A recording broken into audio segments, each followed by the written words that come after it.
Okay, potential first episode of a YouTube series here. Restoring old knackered eBay finds. This is a Harry the Hammer miniature. I got given one of these for free for attending a 25th anniversary Warhammer event, and I chopped mine up, and I always regretted it. So I found this on eBay for a bargain, and I am going to take it all apart, strip it all down, restore it, and hopefully have something nice looking at the end.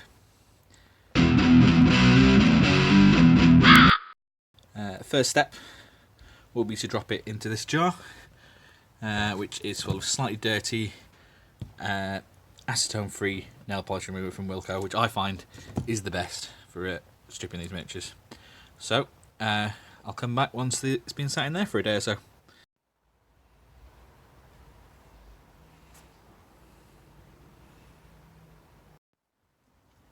Okay, fresh toothbrush.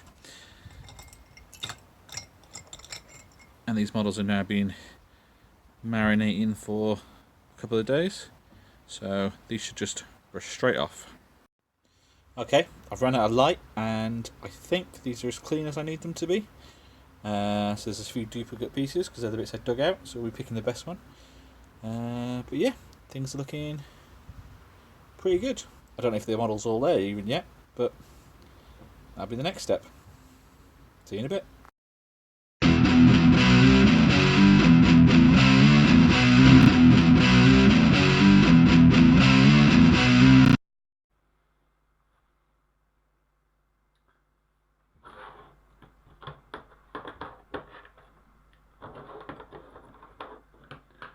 Okay, so now I've got all the pieces in the much warmer indoors on my work desk. Experimenting with this camera setup because my fingers go a bit weird. The first thing I've noticed is that the bases on quite a few of these pieces have got these raised edges, and we could do with fixing these before trying to put the whole thing together. Also, I did notice on some of the smaller pieces the original flash bits were never really trimmed or removed, so this model wasn't cleaned up very well the first time it was put together. But a handy file and a few bits and pieces, we should get that sorted. So I'll do that now and come back a second. Next step will be building the model. Now, I seem to remember from the first time I built this, even though it was quite a few years ago, it's actually fairly hard to put together, but the key was looking at the shapes in the bottoms here. So I think this bit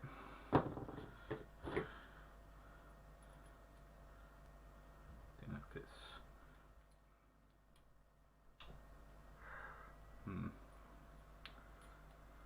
There. Here we go, like a little jigsaw.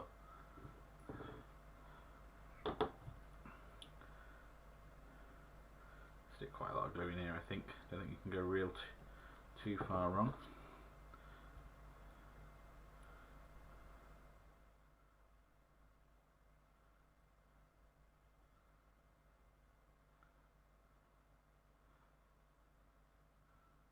Hold that for a little while.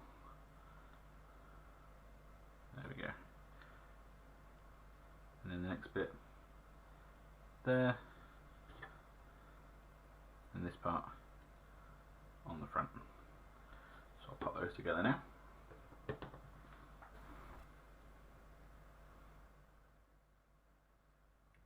Put a line of glue down this side because I have to repeatedly try fitting this. Seemed like my best bet. There's a few interlocking parts there, but this will be a lot sturdier once it's attached to a base.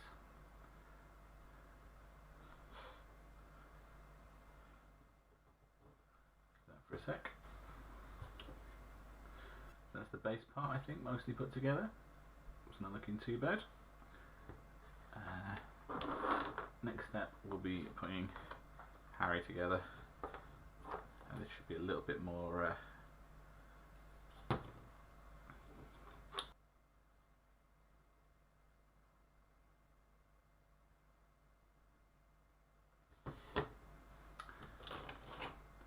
find a little spot on the back of the sword here.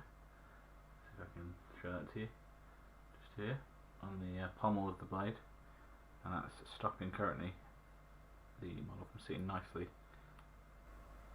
Straighten it out a little bit.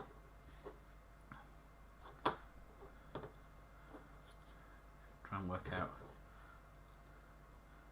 if there are any other contact points in here than just the wrist. And I can see that the edge of this cloak, and of course the wrist.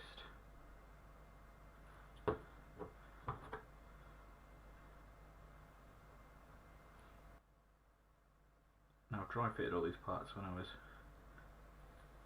getting them ready, so I already know these all fit nicely, and this has all been filed. Any old glue removed. So this is going together an absolute dream. No problems at all.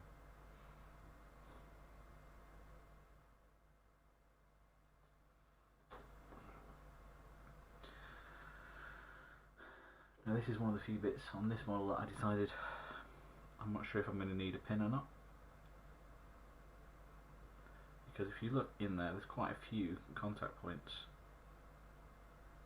to keep this sturdy. I think I'm going to risk it. So, let's see how that goes.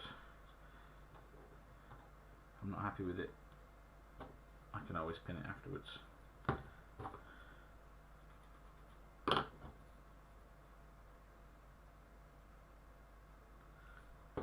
Just the tiniest amounts of glue I think needed here. Just going to dab a little bit.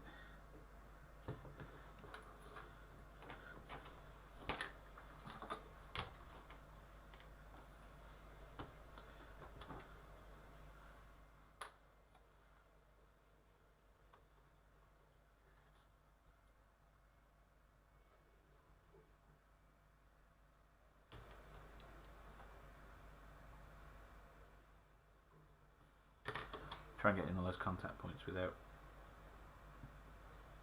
screwing any details.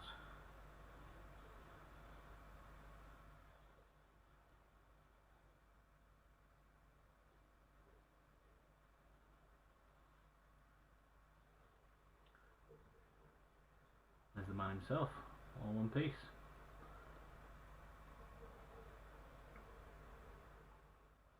Looks good.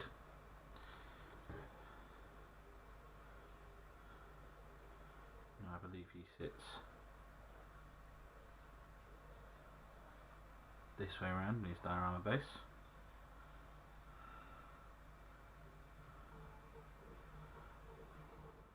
I think I am going to stick him down before painting, even though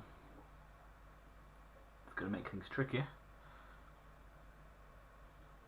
I think I'd rather do that now, in case any pins or anything are required. I'm painting it as one piece, then find out later that I really wish I had. But not just now, because we've also got this spear. This wasn't attached when the model arrived, and I couldn't find the equivalent in my bits box attached to anything else, so I'm not entirely sure where this goes. So I am going to consult the internet, find out exactly where this bit should live. And here we go. I can see where the previous owner has drilled a hole in the hand there, so this will stick up across as the same direction as the rest of these spears.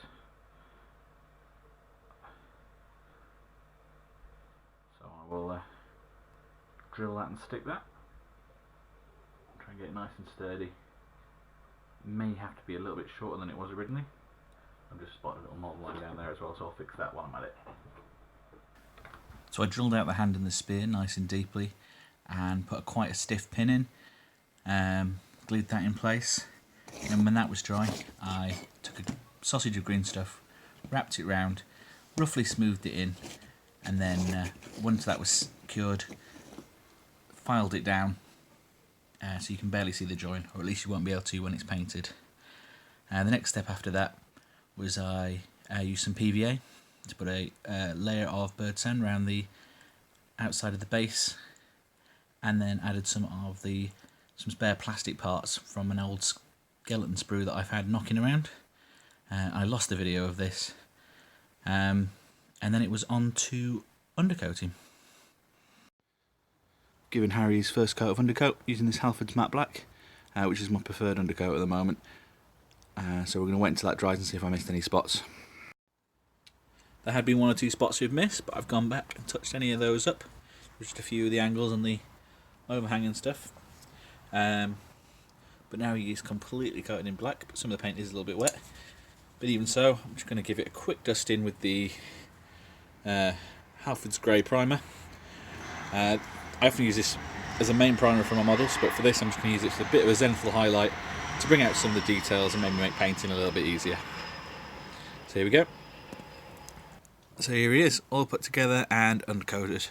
He's had a shot with the grey and even a very light dusting of the white primer. So from the front, almost like the light's hitting it, but from the back, it's obviously a lot darker, which will naturally put some of the highlights in for me. And I think we're going to leave that here, and painting him will be a separate dedicated video. Thanks a lot for watching, guys, and subscribe if you like what I did, and I'll try and make a better quality video next time. Bye.